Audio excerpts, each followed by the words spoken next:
This episode contains descriptions of animal death. Listener discretion is advised. Please enjoy the 5th episode of Smile Grove, where all your dreams come true.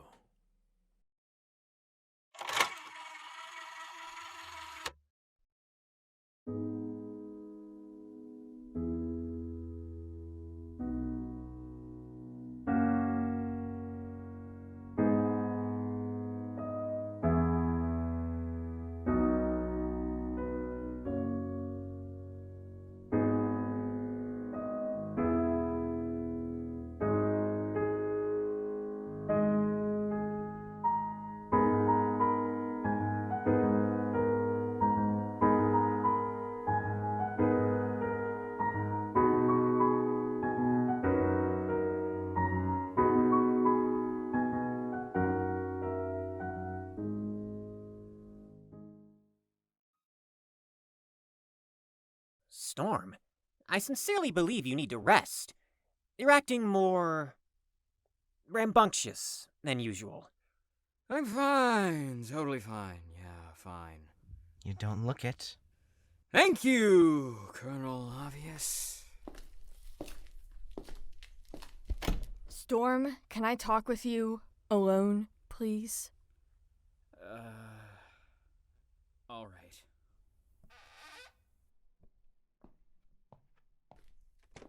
What was that all about? Unsure. Though my best assumption is that Michelle, too, is concerned for Storm's behavior. And just at the right time, too. He looked ghastly, like a ghost or another kind of ghost. Yeah. I can't help but be concerned for him.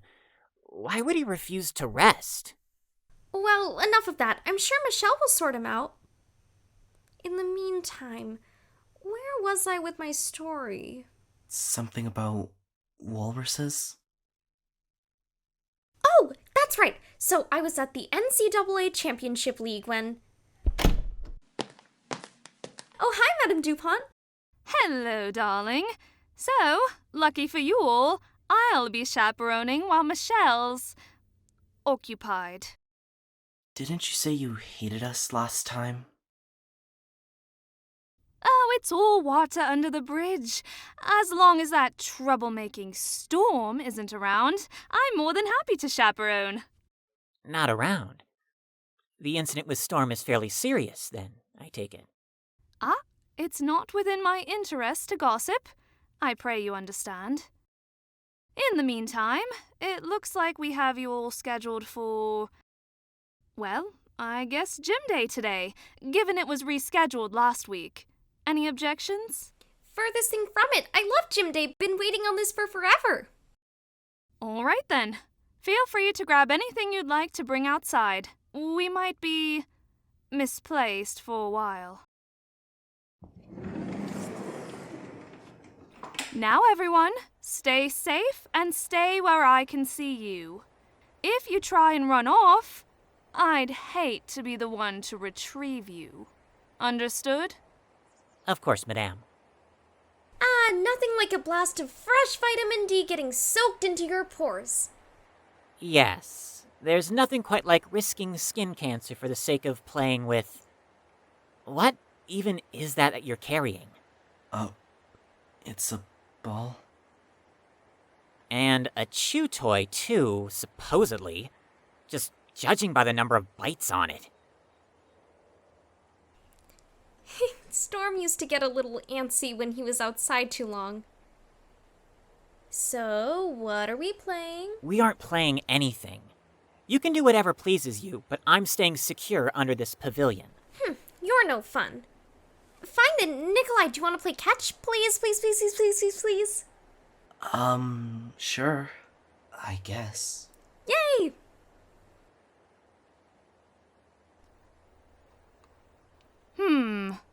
Grayson, how come you aren't playing with the other kids? Ball sports just aren't really my thing. I don't want to embarrass myself if I'm bad at it. I think I understand your point of view. You know, I was never adept with a ball either. Back in my grade school days, which is practically ages ago, I was easily the worst member on my volleyball team.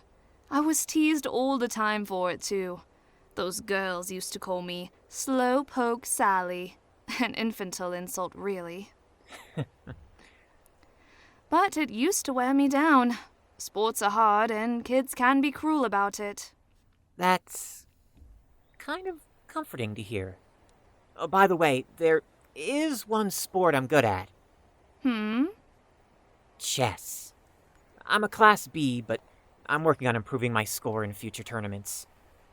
I see. Very ambitious of you. You know, I'm also a fairly competent player as well. Might I interest you in playing a match? I would like nothing more. I'll be right back with the board then. Stay tight. Hey. Nikolai, I really don't want to play right now. Huh? No, I was just wondering where Madame Dupont went. She's inside. What did you need her for? Tida kinda lost the ball behind the fence. We were hoping Madame Dupont would help us get it back. Oh. Sorry. I'll tell her when she gets back.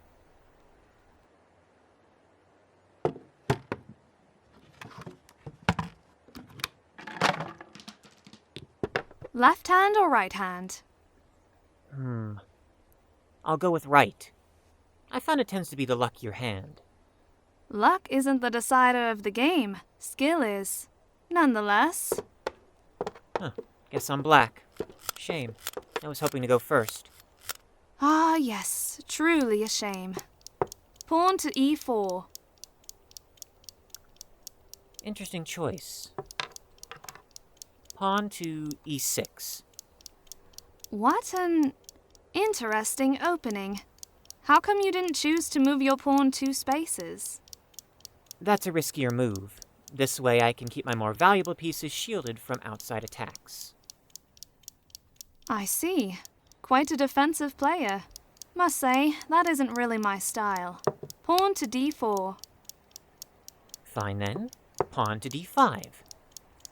Don't tell me you've changed your strategy just because I pointed it out so soon. Wouldn't yet call it a strategy. We're still early in the game. Ah, indeed. Pawn to e5.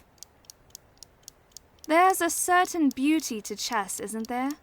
It's a battle for control, a bloody war between opposing sides, but it's subdued, quiet, calculated. All the thrill of a real sport with none of the physical exhaustion. I suppose. I've never really seen it as a battleground, or really anything besides a board. Pawn to c5. Pawn to c3. Cx d4.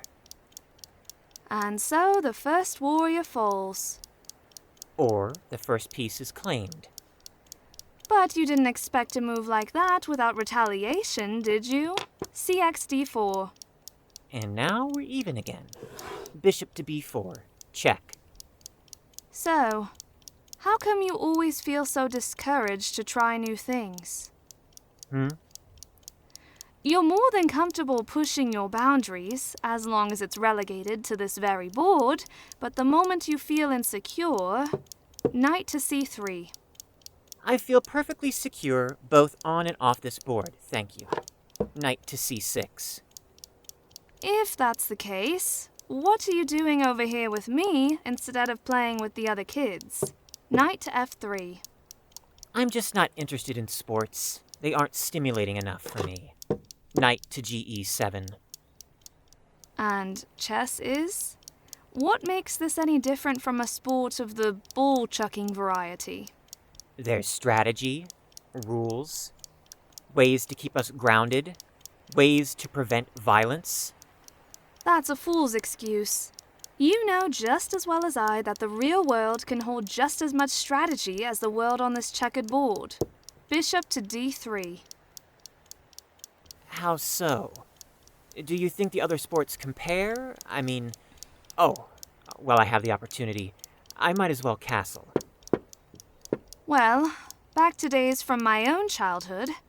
While I was the laughingstock of the volleyball league, I was quite fluent in chess. A prodigy like yourself, I'd say. Not to be boastful, but I was the head of the team. Bishop to h7. Check. And how exactly does that relate? Well, I came to learn that volleyball was very similar to chess. It was all about the positioning, the strategy, being at just the right place at just the right time. Just one key difference. And what difference is that? While the strategy in chess is beautiful, it doesn't have the same energy. Volleyball, similar sports in general, involve rapid planning, strategies crafted in the time it takes the ball to nearly hit the floor. It invokes a thrill that can be felt only in passing. You can't think 5 moves ahead in volleyball the same way you can in chess. I see. King to h7. Ah, thought that'd get you out of your bubble. Rook to g5. Speaking of in passing, I assume you're familiar with the chess move en passant? Of course. That's the move where you can intercept a double-moving pawn by claiming it diagonally. It's unfortunately rare to actually get to use it in matches, however. Yep, one of those hidden moves that always seems pointless. Until, of course, it isn't. King to g6. But let's be honest with each other. This is a battleground. No point in keeping secrets.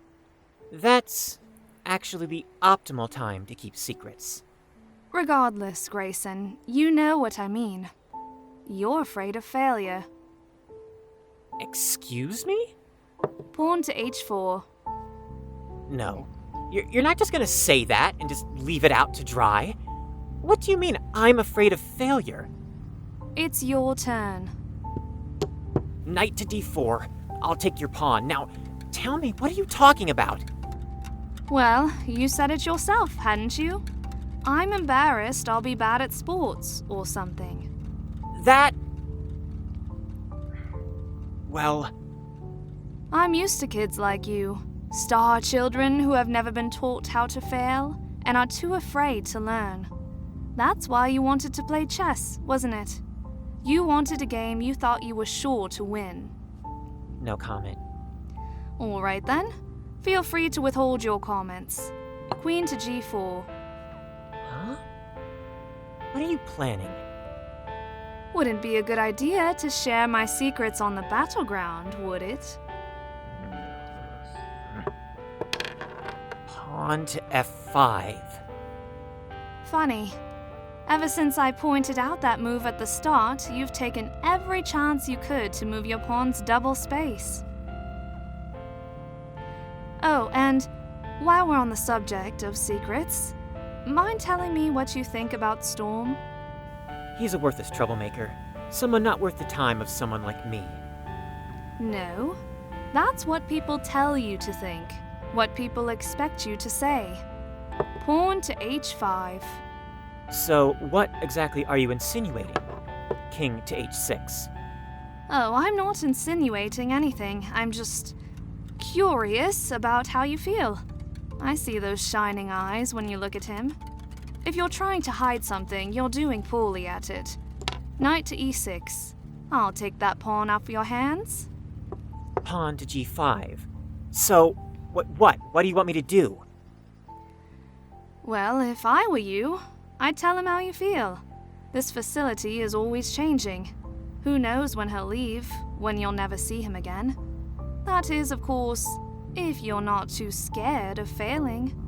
Pawn to g6. Checkmate. How? There's... How did you even... Good old-fashioned en passant. Always useless until it becomes very useful. I should have seen it coming. I'm an idiot. I'm a fool. I should just... Calm down. Calm down. You might have lost, but you're still here. No one's going to penalize you. No one's going to harm you. You're fine. I'm fine. I'm here. I'm fine. That's right. Good job. You're accepting your failure. This is a good step in the right direction. Thank you. Oh, and for the record, let it be known that I was a life master level chess player in my college years. Oh my. The fact that you're 14, right? 15. The fact that you were able to keep with me for that long at such a young age, you're destined to go places, kid. Now, why don't you go out there and toss that ball around with the kids? The ball. Oh, shit. Tida apparently lost the ball. I was kinda supposed to tell you 10 minutes ago. She lost the ball? You know, you kids can really be more trouble than you're worth sometimes. Wonder what they've been occupying themselves with then. Who knows?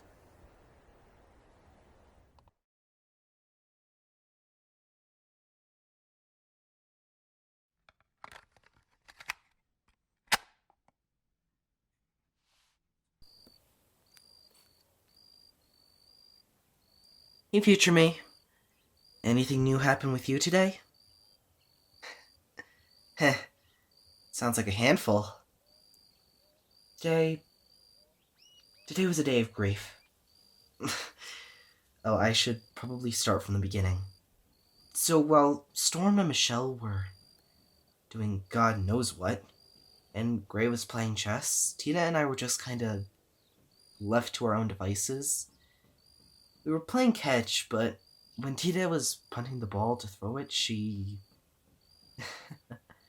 just knocked it over the fence, and she looked at me with the guiltiest expression.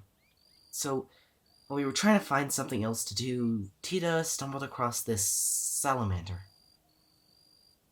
Personally, I thought it was poisonous, and wouldn't have gotten within 5 feet of it, but Tida loved it. She named it on sight, too. Tida Jr. So, while we had it, she decided she wanted to play something called, House. She said it was a common game when she was younger, but I never heard of it before.